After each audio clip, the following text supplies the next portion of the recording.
Dehya is here, and she is certainly a character in the hit game Genshin Impact. In fact, I might even argue she is the best tall female Pyro Claymore user in the game right now. And because of that, I am excited to bring you today's Dehya guide, where I talk about everything important about building and playing Dehya, and exactly what you should do with her. Now with that in mind, if you want to hear my opinions on the character, I will have a first impressions video out around the time of this video's release, so if you're unsure if you should pull, I would check that video out first. With all that being said, my name is Braxophone, and let's talk about Dehya.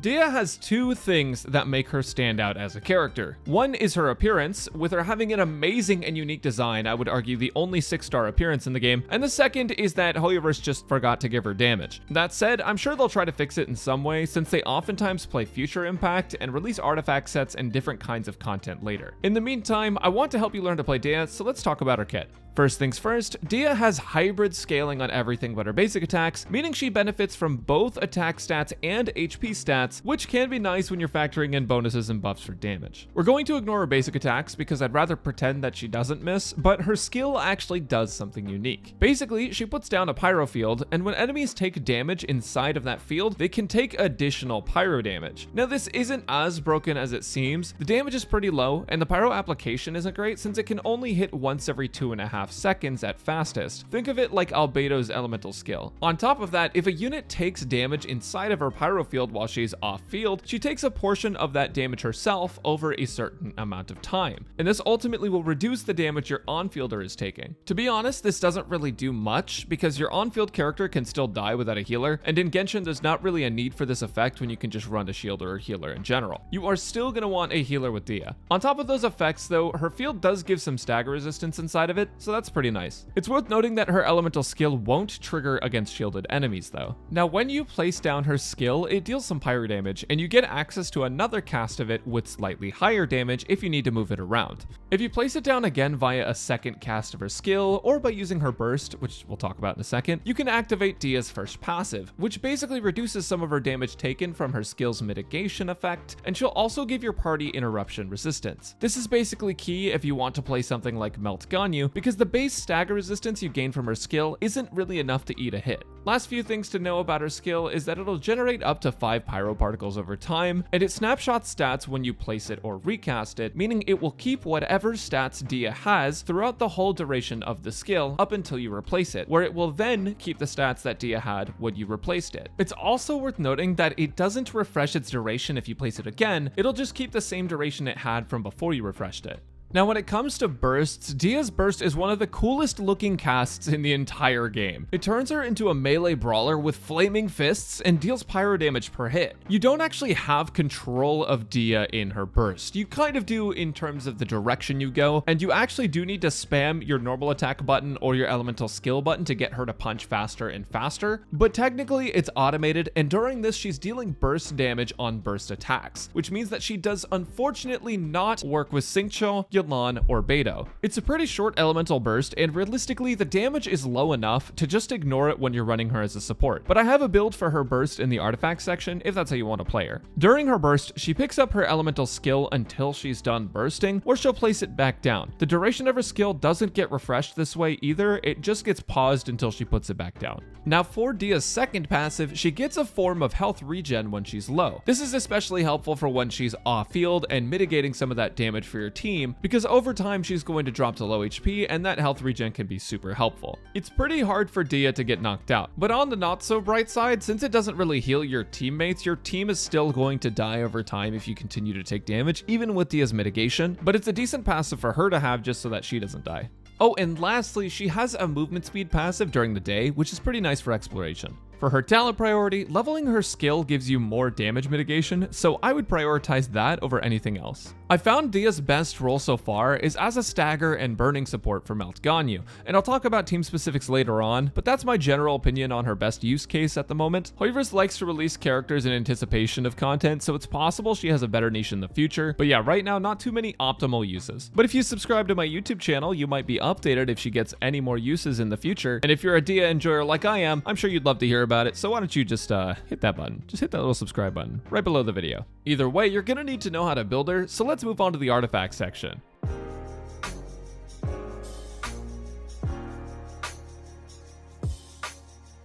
I usually do a section for before AR-45 players, but to be honest with you, you just want to stack attack on her until you can farm 5-star sets at AR-45. So I'd recommend picking anything with attack percent main stats on it for the time being. If you want her to just be a support, you can also just give her full HP sets, and that way she's able to tank a lot. The right artifact set doesn't matter too much for her in early game. At AR-45 though, you can choose how you want to build Dehya. When a character's different playstyles have basically the same level of effectiveness, the best way to build them is sort of unclear, so I'm going to start off with what I believe to be your current best use and talk about other options after. In my opinion, her best use case right now is with 4-piece Tenacity of the Millilith, which is going to be an attack buff for your team whenever her elemental skill is active. With Tenacity, you can essentially just play her as an off-field support that soaks up damage on field while buffing your party. Because her elemental skill doesn't refresh its timer when you use her burst, you won't have full uptime on Tenacity, because in this build you're going to be just ignoring her burst entirely, but it is still a pretty solid option. And since we won't use her burst in the support build, you only have to worry about stacking HP main stats on Dehya, so you'll run an HP percent Sands, an HP percent Goblet, and an HP percent Circlet. You also technically can opt for something like Favonia's Greatsword to funnel energy particles into your other characters, and if you do that, you may just want to run a crit rate Circlet. But outside of that, just stack as much HP as possible. If this build's not really your speed and you want to use Dehya on field, check out the next build. For the next build with Dehya on field using her elemental burst as a sort of hyper carry hybrid unit, we need to talk about her energy requirements, because oh man, these are pretty bad. To burst every rotation, you're gonna need a lot of energy recharge, an unholy amount. We're talking energy recharge sands on your damage dealer levels of energy recharge. In mono pyro teams where you have tons of pyro particles, you're looking at needing around 180% energy recharge just to use her burst every rotation. Now, if you're using a team other than mono pyro, you need even more than that. You'll want a minimum of 200% energy recharge outside of a mono pyro team, which feels pretty bad. That said, there's a couple things you can do about this. One is to run Favonia's Greatsword to generate energy particles and give you some energy recharge on the main stat and get a bunch of energy recharge substats on your artifacts. Or you can decide to run an energy recharge sands. Energy recharge sands will cover a large portion of your energy needs, especially with the Emblem of Severed Fate set, which is essentially going to be her best in slot for using her on field with her burst. Emblem will give you 20% energy recharge and increase your burst damage based on your ER stat, so she ends up getting a lot of benefit from it. Alternatively, if you're playing mono pyro, Lava Walkers is technically just a fraction of a percent better than Emblem, and if you have a good set, you don't have to worry about farming up Emblem, but I recommend Emblem of Severed Fate over that just because it's universally good against enemies even without Pyro Aura, and it helps with energy needs. And when it comes to main stats, you might be wondering what stats are best between HP and attack, since Dehya has hybrid scaling. But it's pretty simple. Neither. You're in energy recharge jail. You'll run energy recharge sands, pyro damage goblet, and a crit rate or damage circlet on Dehya to maximize damage. While it's easy to say that energy recharge scuffs your damage and that attack would be better, not using your burst when she's your DPS actually hurts it quite a bit more. That said, if you run Favonia's Sword, you can opt for attack percent sands, which will be better than HP on her most of the time, even with Constellation 1 active. This also applies if you want to ignore her burst and just play her on field with someone like C6 Bennett. You can ignore the energy requirements entirely. All of that just to say she's not really a great carry at the moment, but that's how you would build her as an on-fielder as of her release. Now lastly, if you want to go the Dendro reaction route, you have a few options, but generally you want to just stack Elemental Mastery. Sets like Flower of Paradise Lost can be good for Burgeon damage, or you can opt for 4-piece Gilded Dreams, or any combination of Elemental Mastery sets. The idea with Burgeon Dehya is that you don't actually need to use her burst consistently. She's just around to blow up Dendro cores with her elemental skill and slightly reduce damage. For this, I recommend running an Elemental Mastery Sands, an EM Goblet, and an EM Circlet. Outside of those stats, there's not really much you need other than HP for her to soak damage off field. Honestly, I'm pretty confident that we'll see a new artifact set for Dehya, because an artifact set would be due to come out next patch if we're just following the regular patch cycle. And 100% transparency, Dehya released in way too bad of a state for them to actually keep her the way she is without her seeing any changes. They don't like to buff characters, so I think it's likely they planned for her having an artifact set that does something like increase her damage when she takes damage. And while I do think she'll still have horrible energy problems, there will probably be ways to make her do more damage. Now, speaking of ways to make her do more damage, let's talk about Dehya's weapons.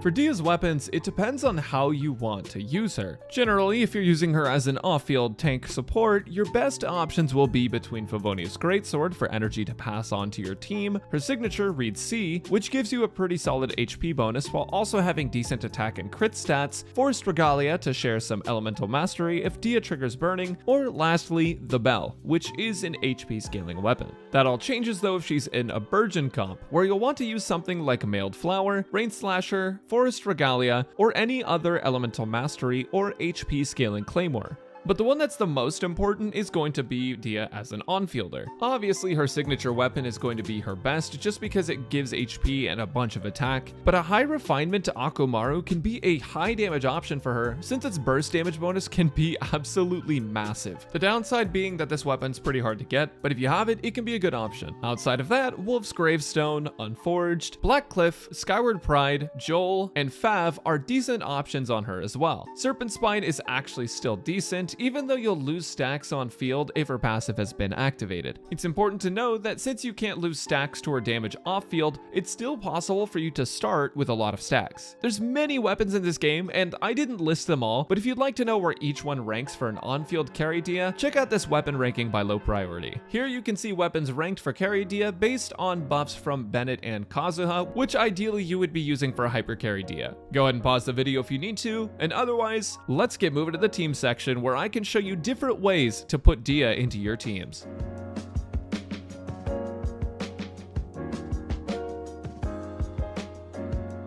So when you're building Dehya teams, the basic principles of team building apply. Now the issue with Dehya is that she doesn't really do anything extraordinarily well, but it also just means that you can use her in tons of different teams and get roughly the same outcome. So for the niche that she fills in really well, I found this to be Melt Ganyu. Melt Ganyu has always had sort of issues where you basically need Ganyu to not get staggered, which either forces you to run a shielder like Diona or Zhongli, or it requires you to just be able to dodge and still get shots off, which is really uncommon. And in Dehya's case, you can actually use her to help Ganyu get not knocked over as hard and as frequently. That doesn't mean that Ganyu is immune to getting knocked over, but she can stand up and shoot pretty consistently, and with someone like Nahida, she's able to get constant melts off. Now do note that Dehya will not be able to help Ganyu melt alone. You need the burning aura, which is why Nahida is super important for this. Nahida isn't the only character you can use, but she's really consistent at reapplying Dendro, which will help you re-up your burning, which will help Ganyu be able to melt over and over and over. Nahida also has Thrilling Tales as an option, which can buff your Ganyu's charged attacks by basically just giving you a ton of attack, and Nahida shares Elemental Mastery in her burst, so Nahida's just a really great unit to have here. Bennett will help you with massive attack buffs and healing, and Ganyu is just there for Ganyu. Now the downside is in this variant in the burning team, you can't really substitute anyone except for Dehya for maybe like Xiangling or for Zhongli, but in that case, if you're going to play Zhongli, you would be better off just playing someone like Xiangling as well instead of Nahida, and the list kind of goes on and on and on of substitutes you'd have to make for other characters. This is one thing that Dehya does particularly well. And one last note is that if you use Ganyu's burst, you can actually put out the burning aura when combined with charged attacks and or her elemental skill, so just be wary of that.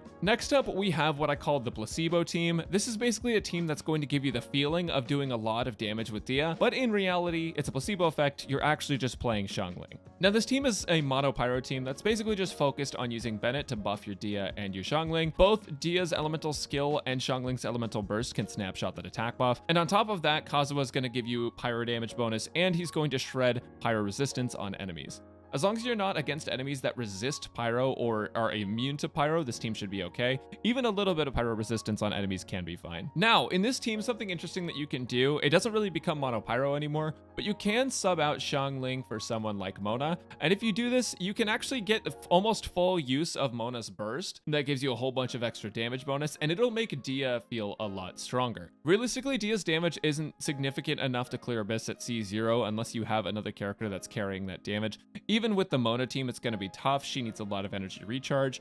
But because Dehya's burst ends so quickly after casting it, and because you can keep the Hydro Aura up on Mona's burst for quite a bit, You can get some vaporizes with Dehya and you get the damage bonus, and it can work out pretty well. You can also technically sub out Kazuha for someone like Sucrose, but the damage will be lower. Next up, you have a Burgeon variant. Now, I actually tried a whole bunch of different Burgeon teams just to make sure that auras and everything lined up and you could get maximum amount of Burgeons, and this is the one that I found to be the most effective. You have Kokomi that can heal you because, let's be real, Dehya elemental skill is not enough to keep you from dying. On top of that, you also have Nahida that has elemental mastery share and can constantly re-up Dendro, and you have Xingqiu who can attack with rain swords when you're not using Dehya's burst. So in this team, you're actually going to be using Nahida on field to drive the Dendro, so that way the Hydro can keep up and you can constantly create blooms. Dehya's elemental skill is only going to activate once every 2.5 seconds or so, and when it does, you'll blow up all the Dendro cores, and that'll be generally pretty helpful. But as far as flexibility goes in this team,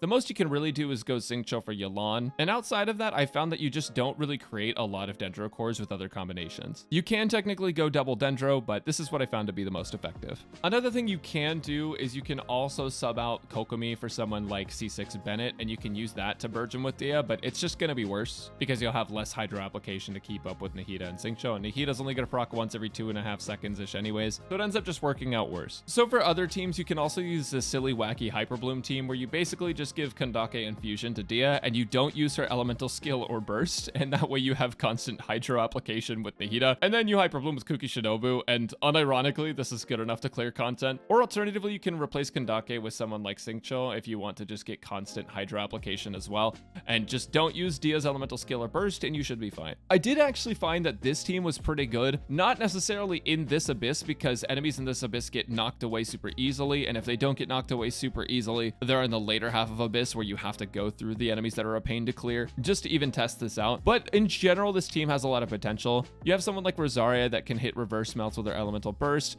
You have someone like Ayaka who can also just apply a lot of cryo and get lots of melts. And between Dehya, Ayaka, and then Bennett's buffs with Rosaria and all that, you can get a lot of melts and reverse melts. It's not a perfect team, but just all of that raw damage can help out and be pretty good at destroying enemies in AoE. Lastly, this team I found to be pretty fun. It's basically Raiden hyper carry, but you replace Sarah with Dehya, and it allows you to take away some of Dehya's energy needs. You can run her with like an attack stance, which will bring up her overall damage. And then you'll also have Bennett and Kazuha to buff both these characters. You can basically alternate their two bursts, and it's okay damage. You are still getting through most of the content with Raiden anyways. It just feels like you're actually getting to play Dehya, and that's pretty cool. I know that was a lot of talk for Dehya teams. Again, when a character does something at the same level across the board, when they're just kind of okay at damage and they're kind of okay at being a support, you end up with a whole bunch of teams that work okay. That's Dehya's situation, but I hope you found a team that you guys enjoy, or a team that you can kind of work out and find substitutes for. So next up, let's go ahead and talk about her Constellations, because I want to talk about what's valuable for her specifically, if it's worth going for them, and how much they change your character.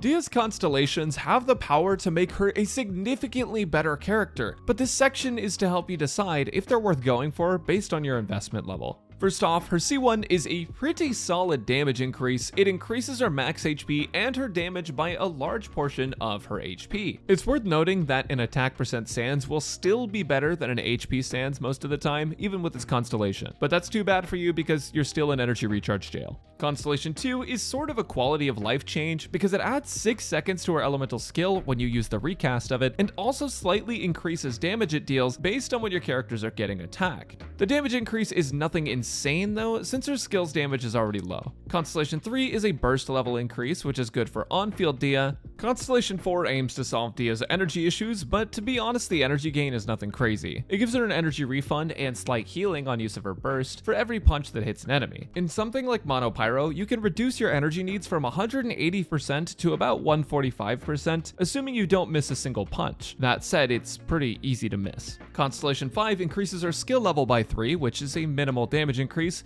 and C6 makes her a lot better of a character. Dehya's crit rate of her burst is increased by 10%, and she's basically able to increase her crit damage when she scores crit hits. Her burst also has its duration extended whenever an opponent is hit up to a max of 2 extra seconds, which also helps activate C4. Straight up crit stats can always be strong on damage dealing characters, and in Dehya's case, a 60% crit damage bonus can be pretty big. This constellation hugely elevates Dehya's power level. One of Dehya's biggest biggest issues is that she's incredibly underwhelming without Constellations and becomes much stronger with them. With Dehya going into the standard banner, I can't really recommend pulling on her Constellations, but I can say that if you're going to wail on the character, the Constellations are good, and losing a 50-50 to Dehya Constellations is one of the best 50-50 losses. For perspective, if you C6'd Dehya, you'd get her to be about as strong as a C0 to C1 R1 Hu Tao. If you want to make her strong and usable in high-end content, Constellations are great, but as always, I don't recommend spending on gacha games. I only do it because it's my job to make content, and I can't make this content for you if I don't have the character. By buying into characters like this that are half-baked, it's essentially encouraging Hoyoverse to release more Constellation-locked characters because it worked. I can't make decisions for you, but it's something to keep in mind, and I hope this section was relatively informative. Do what makes you happy. Overall, Dehya can be played like most other characters that people have thought were bad, but no character has been on the level of unplayability that Dehya has since the release of the game. If you want a character to be pretty competitive in something like Melt Ganyu, Dehya can be good for you, but outside of that, we're sort of just in Dehya Artifact or Dehya Support waiting room. I do hope that this guide helped you build Dehya and that you're able to enjoy the character nonetheless. I really love her aesthetics and her design, and despite me not really caring for her kit design much, I will be playing her a lot. And so with this new information, hopefully you all can as well. Thanks for watching, everyone. If you've enjoyed the video, make sure to leave a like down below and let me know in the comments what you think of Dehya or if you're going to be playing her yourself. I also go live on Twitch a few days a week at twitch.tv/Braxophone, so if you want to see some live content and some testing, talk about Dehya, etc., make sure to come check it out over there. And I'll catch you guys next time.